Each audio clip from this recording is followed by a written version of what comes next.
سلام حبيباتي، مرحبا بكم في طبخ وتدابير مامي. نتمنى الفيديو تاع نهار اليوم ان شاء الله يلقاكم بصحة جيدة وبأحسن الأحوال ان شاء الله. كما راكم تشوفوا اليوم جبت لكم هذا النوع تاع الخبز، يعني محاجم ولا خبزة البصل. هذا هي اللي تولم كما هذا الوقت، يعني وقت البرد بزاف وهي كثرة لاقريب وكامل. هذا النوع تاع الخبز، يعني خبزة البصل او خبزة الشحمة. يعني كان اللي يحب يديرها بالشحم يديرها بالشحم، واللي ما يحبش يديرها بالشحم يديرها غير بالبصل برك ونديروا لها الزعتر. يعني كما هذا الوقت وقت البرد توالم لنا. شوفوا كيف جات محمرة ومجمرة وجات مورقة كامل في الوسط. يعني شوفوا كيف جات ما شاء الله.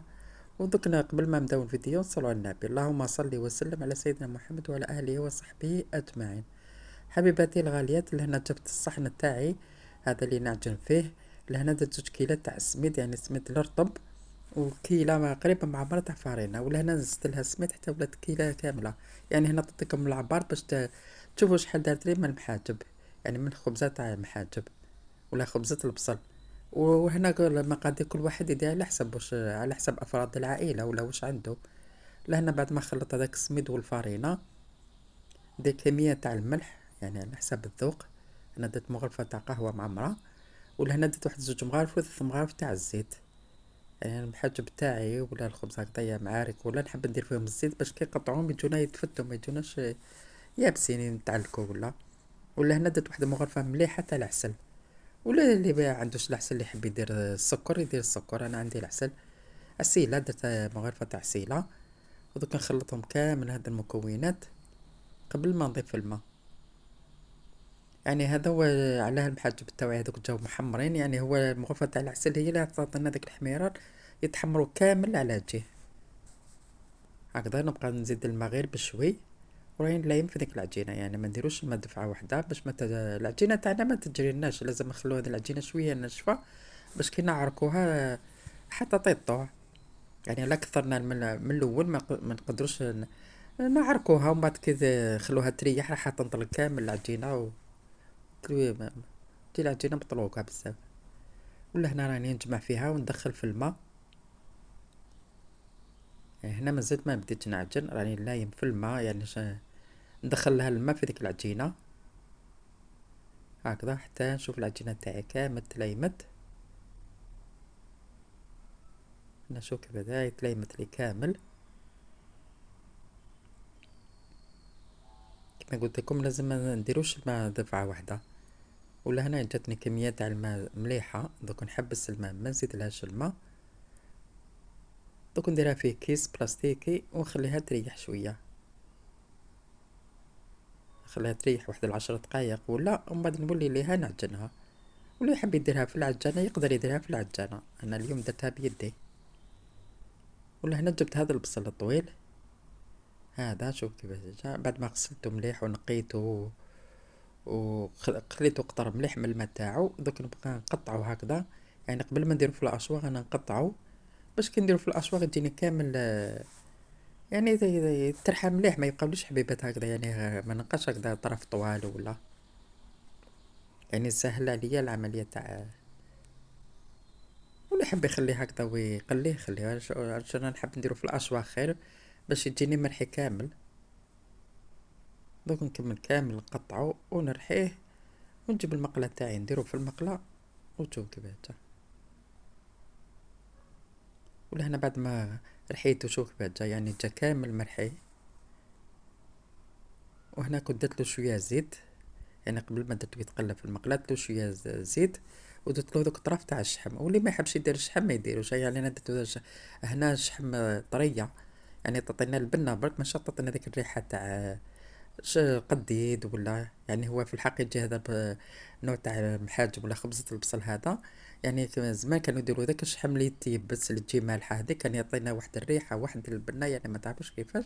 وانا ذوك وشنو كيما دوك ولاو كان من النص ما يحبوش ياكلوا الشحم، انا على ذيك ما درتش الشحم اليابس، درت هذا الشحم الطري غير باش يمد لي البنة. والتوابل درت له فلفل اسود شوية شوية فلفل عكري وشوية زعتر.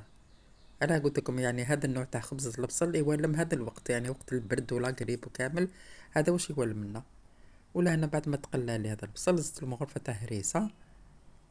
ولا هريسة يدير واحد يدير على حسب كل واحد على حسب الرغبة تاعو، يعني اللي يحبو حار بزاف ولا يزيدو اكثر واللي يحب شوية برك ندير شويه، نزيد غير شويه برك باش ما يحبوليش الحر بزاف، ونبقى نخلط فيه هكذا حتى نشوفوه طاب ونطفي عليه. ولهنا بعد ما طاب البصل تاعي طفيت عليه، دوك نجيب هكذا الصحن ونخليه يبرد، يعني حتى نشوفوا داك البصل نشف من الماء تاعو، باش يعني قوي له النار باش ينشف من الماء تاعو، وباش نطفي عليه ونديرو يبرد. يعني لا خلينا فيه الماء ولا خلينا هكاك شويه الاخر راح يحل العجينه تاعنا، راح يحلها لنا. ولا هنا بعد ما ريحت هذيك العجينه تاعي واحد 10 دقائق ولا ربع ساعه، شوف كيفاش راهي دير، تسمى كيما جات. يعني اين طلقت واحد اين طلقت شويه، على داك اللي قلت لكم العجينه ما يلزمش تجروها، يعني خلوها شويه ناشفه. ولهنا بعد ما ريحت دوك نبقى هكذا نزيد نعجنها بيدي، يعني ما نعجنهاش بزاف، واحد 10 دقائق برك اختها كانت ريحت، ومن بعد نعاود نزيد نخليها تزيد تريح. يعني كما نعرفوا العجينه كل ما تريح راح تعطينا الطوع كي نجو نحلوها. وتبعوا كامل الفيديو الاخير هكذا راح نشوفوا يعني مراحل، يعني لي زاستوس اللي راح نعطيها لكم. صدقوني يعني هذا محاجب ولا خبزة البصل هادو يجو بنان ويجو خفاف، يعني ما نديروش دايما غير محاجب ولا هكذا بصل وطماطيش، ولا منين داك لازم نبدلو. وخاصة كيما هذا الوقت راه كاين هذاك البصل الطويل، هذاك راه كاين يعني تسمى في الاسواق يتباع، يعني واحد يبروفيتي يدير منه، يعني ياكلوا هذا الوقت. ولهنا بعد العجينة ما عجنتها شوية نعاود نردها في ذاك الكيس بلاستيكي ونزيد نخليها تزيد تريح ثانية واحد 10 دقائق. ولهنا راه جبت غرفية درت فيها كمية تاع الزيت، وهنايا الغرفية الطبسيط الثاني درت فيه كمية تاع السمن مع شوية زيت ذوبتهم. ولهنا جبت هذاك السميد اللي رطب لي كنت عجنت منه، دوك راح ندير معاه واحد مغرفة تاع لا ليفور، خميرة الحلويات. يعني هذا هو السر اللي يخلينا هذا الخبز تاعنا يجينا مورق من داخل، يعني كي يطيب هكذا دوك تشوفوه كي نحلو قدامكم يبقى دايما مورق، يعني ما تجيش معجن في الوسط ويجينا خفيف.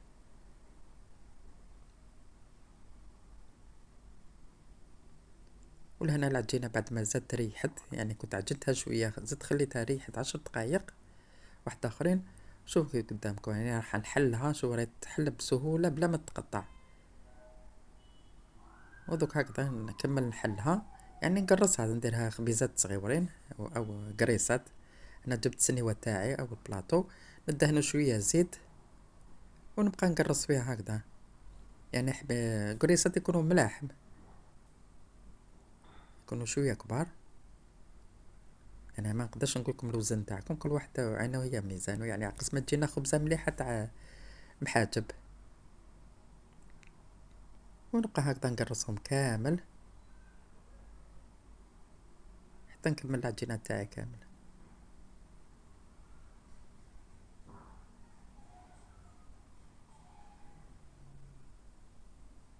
ولهنا بعد ما كملتهم يعني شوف شحال درت من الخبزة، يعني كمية تاع السميد هذاك شوف شحال درت لي من الخبزة، يعني 16 17 خبزة. يعني هنا قسمة تاكلوا عشاء وفطور وتوكلوا الجيران. يعني انا كي ندير هذا النوع تاع المحاجب ولا ندير هذا ما نعرفش ندير كمية قليلة، يعني دايما ندير بزيادة قسمة ناكلو ويبقى، يعني ناكلو ونوكل. ودوك نكمل هكذا بعد ما غطيت هذاك العجينة مع هذوك الكويرات دهنتهم بالزيت وغطيتهم بكيس بلاستيكي، يعني باش ما يديرولناش القشر هذاك من الفوق. ودوك نبدا معكم الخبزة الاولانية، يعني الكرة اللي حليتها الاولانية نبدا فيها. ودوك لهنا نحل بالزيت وراني نجعد في ديك العجينة هكذا نحلها. ولهنا راح نعطيكم زوج طرق، يعني كي تحبوا كي تكونوا مشغولين ولا تحبوا توجدوا بحاجب هذو وتخلوهم الدقيقة الاخرانية باش طيبوهم. يعني كما نعرفوا حنا المحاجب ولا هذا النوع تاع الاخر لازم كي نحلوهم نطيبوهم. وانا دوك راح نوريكم الطريقة الاولى، يعني طريقة سهلة. هنا كيما شفتوني بعد ما حليت هذيك الخبزة تاع العجينة ودهنتها شوية سمن من فوق ورشيت لها شوية تاع السميد، يعني هذه باش تجينا الحبة مورقة هكذا. نطويهم وزيد لهنا ندهنهم شوية زيت شوية سمن ورش لهم رشة ديك تاع السميد ونخليهم هكذا، يعني خبيزة هكذا ولا مسمنة هكذا نحطها بجي ونخليها تريح. يعني تبعوا معايا الفيديو الاخير راح تفهموا واش راح، يعني واش راني نقول لكم. وزيد دوك الخبزه الثانيه تاني نزيد نحلها كيف كيف. وكما قلت لكم يعني هذا الوقت راه البرد وراه لا غريب، يعني راهي بزاف الناس كامله مرضين بها. يعني واحد يعرف واش ياكل، يعني منين ذاك يدير هكذا خبيزات بالبصل، ويدير لهم الزعتر وكامل الزعتر مليح للبرد. يعني يديرهم هكذا ويديرهم العشاء ولا فطور يوالمو. موراها يزيد كاس يعني تاع اتاي، يعني باش ينحي داك اليدام ولا. وهو راه تعشى وكلا حاجة مليحة وصحية ومفيدة للجسم، يعني خاصة مع هذا البرد. ودوك لهنا بعد ما حليت خبزة الثانية نزيد ندهنها بشوية سمن وندير لها رشة تاع سميد ونزيد نطويها. هنا شوفوا كيفاش يعني كي نجي باش نطويها نزيد نحلها شوية.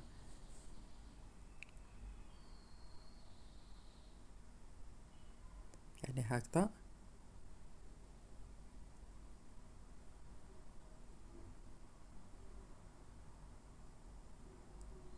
يعني هاد الرشة تاع السميد هي اللي راح تخلي لنا يعني كيما شفتوها فيها خميرة الحلويات، هي اللي راح تخلي لنا دوك المسيمنات تاعنا يجو مورقين في الوسط. يعني كي نحلو من بعد نوريكم كي نحلو حبة تاع المحاجب هذيك تتورق وحدها في الوسط. ودوك نزيد نكمل هذا الخبزة الثالثة. يعني كما قلت لكم هذا يعني كي تحبوا ديروا محاجب من قبل الدقيقة الاخرانية تحبوا طيبوهم، هذه هي الطريقة. يعني ديرهم هكذا مسمنات تورقوهم كامل، تطووهم ديرهم في بلاطو ولا صينية هكذا تخلوهم يريحوا. ومن بعد وقت اللي تجو طيبوهم تحلوهم ديروا فيهم الحشوة. يعني تبعوا معايا الفيديو راح تفهموا واش قلت لكم واش راح نقول لكم. يعني هكذا نعاود نفس العملية، ندير مغرفة تاع السمن ونسيف العجينة كامل ونزيد رشة تاع سميد ونطوي العجينة تاعي.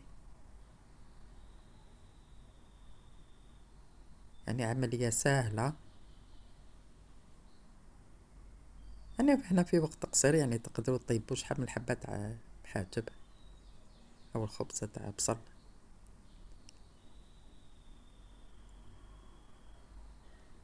دوك نزيد نطوي هذيك ونخليها تريح.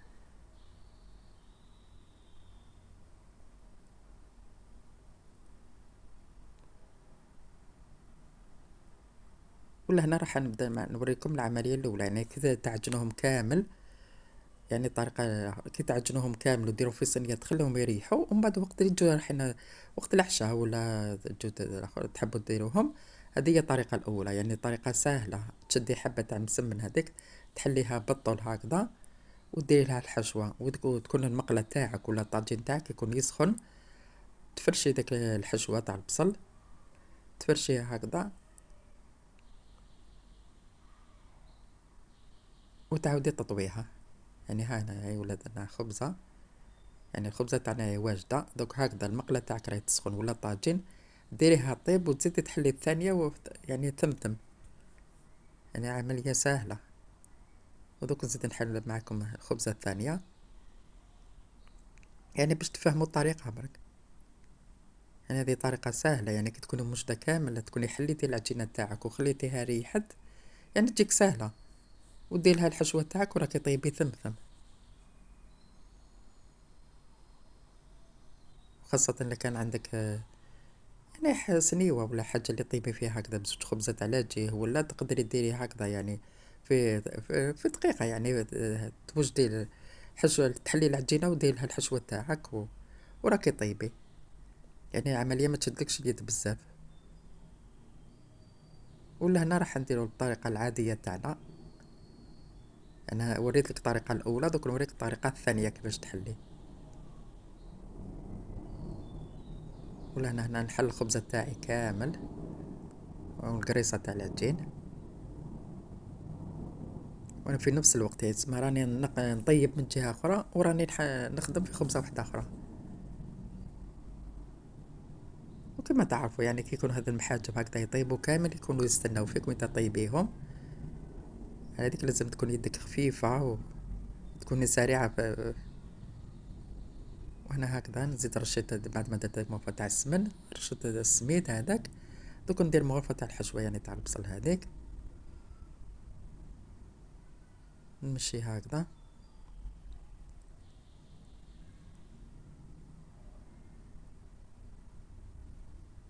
يعني درتها في الوسط. يعني هذه هي الطريقة الثانية. دوك هكذا نزيد نقلب العجينة على الحشوة هكذا.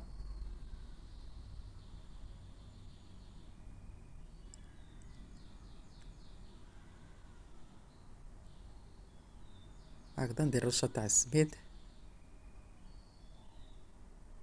ونزيد نقلب من جهة أخرى ونديرها طيب. يعني هنا عطيتكم زوج طرق، وهنا شو يعني جاتني العجينة سهلة كي رفدتها، يعني بلا ما ندير ورق الطهي ولا والو. هذيك اللي قلت لكم العجينة لازم ما تجروهاش من قبل، هي راحة وحدها كي تريح راح تعطي الطوح. ولا هنا نزيد نكمل معكم الخبزة الثانية، وان شاء الله تكونوا فهمتوا يعني الطريقة تاعي كيفاش ندير محاجب. وقلت لكم هذا النوع يعني تاع خبزة البصل يجي بنين ويجي خفيف، يعني خير من اللي نديروه بمحاجب البصل وطماطيش. وان شاء الله نتمنى ان شاء الله تجربوه وتخلوا لي تعليقات في التعليقات، تخلوا لي رايكم. وهكذا دوك نزيد نحل هذا الخبزة ثاني.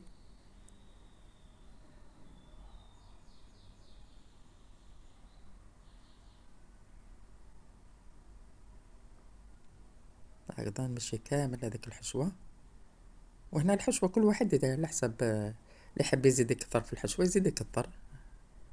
انا ما درتش بزاف، درت غير شوية ما يحبوليش يكثر بزاف البصل. واللي يحب يزيد يدير اكثر من هذه يدير اكثر من هذه.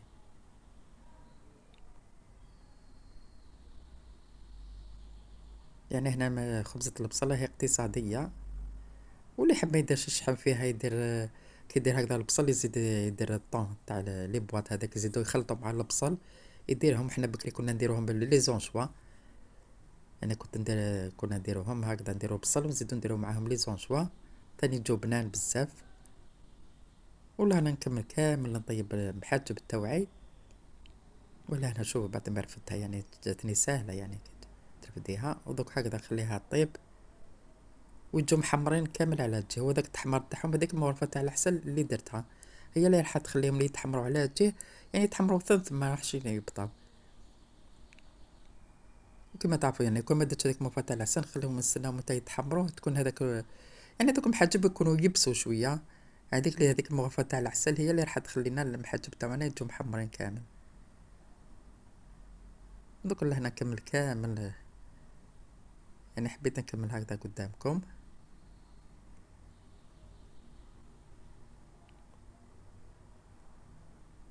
وكما قلت لكم يعني اللي يحب ينقص في الكمية تاع السميد ينقص. وشو انا كي درت انا ما نعرفش ندير حاجة قليلة، لازم دايما ندير بزيادة.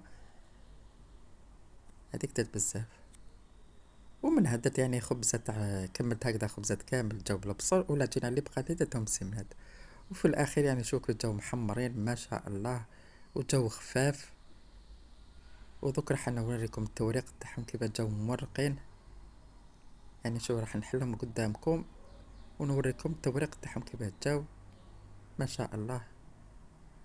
وفي الأخير نقولكم إلى اللقاء، إلى الملتقى مع وصفة جديدة إن شاء الله.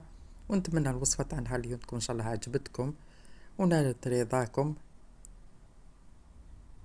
ولا شاهدكم في الجنة. سلام حبيباتي، إلى الملتقى، سلام.